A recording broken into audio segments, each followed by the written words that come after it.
دور دراز Pacific ocean میں موجود یہ ہے پومپی آئلینڈ، جو اپنے مینگرووز کے جنگلات کے نیچے ایک ایسا راز چھپائے بیٹھا ہے جس کو دیکھ کر انسانی دماغ دنگ رہ جاتا ہے۔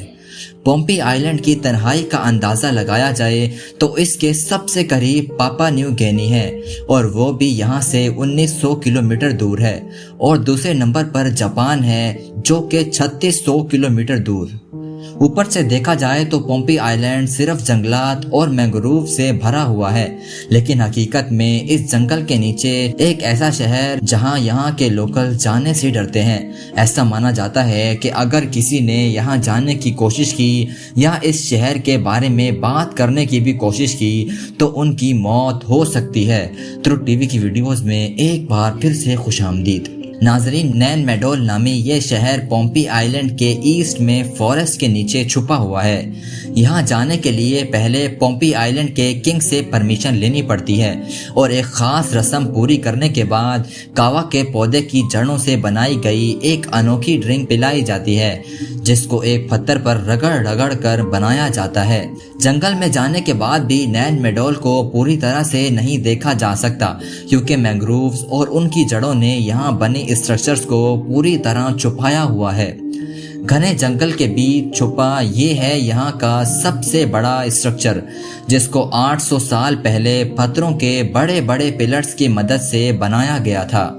یہ خاص پتھر باسالٹ راک کہلاتا ہے، جو لاوا کے ٹھنڈے ہونے کی وجہ سے بنتا ہے۔ ایک پتھر کا سلیب کم سے کم بھی 5 ٹن وزنی ہے، یعنی قریب 4 سیڈان گاڑیوں کے برابر۔ پر یہاں کچھ ایسے پتھر بھی ہیں جن کا وزن 70 ٹن یعنی 70,000 کلو تک بھی ہو سکتا ہے۔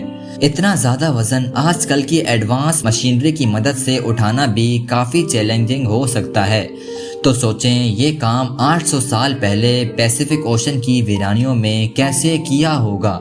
اس پہلے کی دلچسپی گیزا کے پیرامڈ اور گیزا کے آئلینڈ میں بنے پتھروں کے اس کلچر سے ہرگز کم نہیں ہے۔ سب سے بڑی بات یہ ہے کہ آس پاس کا سارا ایریا کورل لیف اور جنگلات سے بھرا ہوا ہے۔ یہاں اس قسم کے پتھر موجود ہی نہیں ہیں، تو پھر آخر یہ پتھر لائے کہاں سے گئے اور ان کو اٹھایا کیسے گیا ہوگا؟ لوکلز کے بیچ کہانیاں مشہور ہیں کہ یہ کام جادو کی مدد سے کیا گیا تھا، پر اس کی اصل وجہ کیا ہے یہ جاننا کافی مشکل ہو سکتا ہے، کیونکہ نہ ہی یہاں کی کوئی ریٹن ہسٹری ہے اور نہ ہی یہاں کوئی ایویڈنس، صرف کہانیاں ہیں جو صدیوں سے چینج ہوتی آ رہی ہیں۔ اس پورے شہر کو اچھی طرح اسٹڈی کرنے کے لیے یہاں کے مینگرووز کو کاٹنا بہت ضروری ہے۔ فزیکلی یہ کام تو پاسبل نہیں، اسی لیے ٹیکنالوجی کی مدد لینے کا فیصلہ کیا گیا۔ لیڈار اسکیننگ ڈیوائس کو ڈرون میں انسٹال کر کے اس پورے ایریا کی اسکیننگ اسٹارٹ کی گئی۔ لیڈار کی ویو درختوں کے بیچ میں سے تو گزر سکتی ہیں، لیکن ٹھوس پتھروں سے ٹکرا کر واپس لیڈار ڈیوائس میں ریکارڈ ہو جاتی ہیں۔ لیڈار کے اس ڈیٹا کی مدد سے اب اس پورے ایریا کا ایک 3D ماڈل بنایا جا سکتا ہے۔ لیڈار اسکین کمپلیٹ ہونے کے بعد جو رزلٹ سامنے آیا اس نے اس پورے ایریا کے چھپے ہوئے اسٹرکچرز کا ایک شاندار منظر پیش کیا۔ یہاں درختوں کے نیچے چھپے قریب 90 اسٹرکچرز ابھر کر سامنے آ گئے۔ اس میں ریزیڈینشل کمپلیکسز، ٹیمپل اور ریچول پلیسز بھی تھیں۔ ایک چھپے ہوئے ریچول اسٹرکچر کا جائزہ لیا گیا۔ 800 سال پرانا سکاؤ پاؤنڈنگ اسٹون ابھی بھی موجود تھا، وہی پتھر جس پر کاوا کی جڑوں کو رگڑ رگڑ کر سکاؤ نامی یہ ڈرنک آج بھی بنائی جاتی ہے۔ مزید انویسٹیگیشن کی گئی تو معلوم پڑا کہ اصل میں ہر ایک اسٹرکچر ایک الگ مین آئلینڈ پہ بنایا گیا ہے، اور ان تمام آئلینڈز کے گرد بڑے بڑے پتھروں سے آرٹیفیشل سی وال بھی بنائی گئی تھی تاکہ سمندری لہروں سے بچا جا سکے۔ کیا یہ کوئی سپر ہومنز تھے یا پھر واقعی یہ کام جادو کی مدد سے کیا گیا تھا؟ بے شک چھوٹے ہی صحیح، لیکن مین میڈ آئلینڈز وہ بھی اس دور میں بنانا واقعی کسی چمتکار سے کم نہیں تھا۔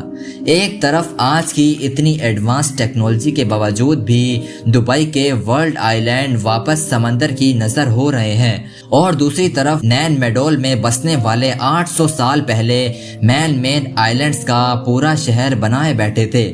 آپ کو یہ بات جان کر حیرت ہوگی کہ نین میڈول کے تمام اسٹرکچر میں بسالٹ راک کا وزن 7 لاکھ ٹن سے بھی زیادہ بنتا ہے۔ یہ اتنا ہی وزن ہے جتنا 8 ایئر کرافٹ کیریئرز کا ہوتا ہے، یا پھر دنیا کی سب سے بڑی فریٹ ٹرین جو کہ 8 کلومیٹر لمبی تھی، ایسی 8 ٹرین کا وزن نین میڈول کے اسٹرکچر کے وزن کے برابر بنتا ہے۔ اب سوال یہ اٹھتا ہے کہ اتنی بڑی تعداد میں بیسالٹ راک یہاں آیا کیسے؟ پومپی آئی لینڈ کی دوسری سائٹ پہ قریب 18 کلومیٹر دور بسالٹ راک کی ایک کیوری تلاش کی گئی، اور وہ بھی درختوں نے چھپائی ہوئی تھی۔ 150-200 فٹ اونچی کوئری پر چڑھ کر دیکھا گیا تو وہاں حیرت انگیز طور پہ ابھی تک بیسالٹ راک کے سلیب موجود تھے، جو شاید کسی وجہ سے یہیں پڑے رہ گئے۔ ان سلیبز پر دھوئیں اور راکھ کے نشانات پائے گئے، جس سے یہ ظاہر ہوتا ہے کہ ان کے بیچ میں آگ لگا کر اوپر پانی ڈالا جاتا تھا، جس سے بسالٹ راک سلیب کے صورت میں کوئری سے الگ ہو جاتے تھے۔ پیسیفک اوشن میں 800 سال پرانے مین میڈ آئی لینڈز کی پہیلی کا کچھ حصہ تو سولو ہو چکا تھا۔ اب باری تھی یہ جاننے کی کہ ان پتھروں کو کوئری سے 18 کلومیٹر دور نین میڈول تک کیسے لے جایا جاتا تھا۔ جیسا کہ آپ نے پہلے جانا، ایک ایک پتھر 5 ٹن سے 70 ٹن وزنی ہے۔ اتنا زیادہ وزن پومپی آئی لینڈ کے بیچ سے لے جانا پاسبل نہیں ہے، کیونکہ اسٹون کوئری اور نین میڈول کے بیچ اونچے پہاڑوں نے راستہ روکے رکھا ہے۔ اس کا صرف ایک ہی طریقہ ہو سکتا ہے کہ یہاں سے کسی طرح ان پتھروں کو اوشین تک پہنچایا جاتا تھا، اور پھر آئی لینڈ کی دوسری سائڈ تک کسی بوٹ میں رکھ کر پورا گول گھوم کر نین میڈول تک پہنچایا جاتا تھا۔ اس تھیوری کو ثابت کرنے کے لیے نین میڈول کے ساتھ سی فلور کو سونار اسکیننگ کی مدد سے اسکین کیا گیا۔ وہاں 300 فٹ کی گہرائی میں کچھ ایسے آبجیکٹ اسکین ہوئے جو شاید کسی بھی طرح سی فلور کا حصہ نہیں لگ رہے تھے۔ معلوم پڑا کہ کچھ بسالٹ راک کے پلرز اوشن کے فلور پر بھی موجود تھے، جو شاید ٹرانسپورٹ کے دوران سمندر میں گر گئے تھے۔ یہ پلرز اس بات کا ثبوت ہیں کہ نین میڈول تک اتنے بھاری پتھر سمندر کے ذریعے ہی لائے جاتے تھے۔ نین میڈول پر ریسرچ کے دوران ہر موڑ پر کچھ نیا دیکھنے کو مل رہا تھا۔ ریسرچرز کا خیال ہے کہ اگر یہاں رہنے والے اس دور میں بھی اتنے بھاری پتھروں کو سمندر کے راستے ٹرانسپورٹ کر سکتے تھے، تو اس کا مطلب ہے کہ وہ دوسرے آئی لینڈز پہ بھی گئے ہوں گے۔ پومپی آئی لینڈ سے 15 کلومیٹر دور اینٹ اٹول نامی آئی لینڈ کا جائزہ لیا گیا۔ وہاں پر بھی کئی مقامات پر بسالٹ راک کے پلرز اور ڈھیر سارے سکاو اسٹون نظر آئے۔ یعنی یہ کوئی معمولی لوگ نہیں بلکہ بہت زیادہ اسکلڈ لوگ تھے، جو 800 سال پہلے بھی سمندری لہروں کا مقابلہ کر کے ہیوی کارگو ٹرانسپورٹ کر سکتے تھے۔ ریسرچرز اور ہسٹورینز کی ٹیم نے پومپی آئی لینڈ کا مزید جائزہ لیا تو انہیں ایک اسٹون آرٹ کی سائٹ نظر آئی، جہاں پتھروں پر مختلف کاونگز ہو رکھی تھی۔ اب یہ کاونگ 800 نہیں بلکہ قریب 2000 سال پرانی ہے، جن میں ایک انوکھا سمبل بھی تراشا ہوا دکھائی گیا۔ حیرت کی بات یہ ہے کہ ایسا ہی سیم سمبل 3600 کلومیٹر دور آج کے نیو کیلیڈونیا میں بھی دیکھا جا چکا ہے۔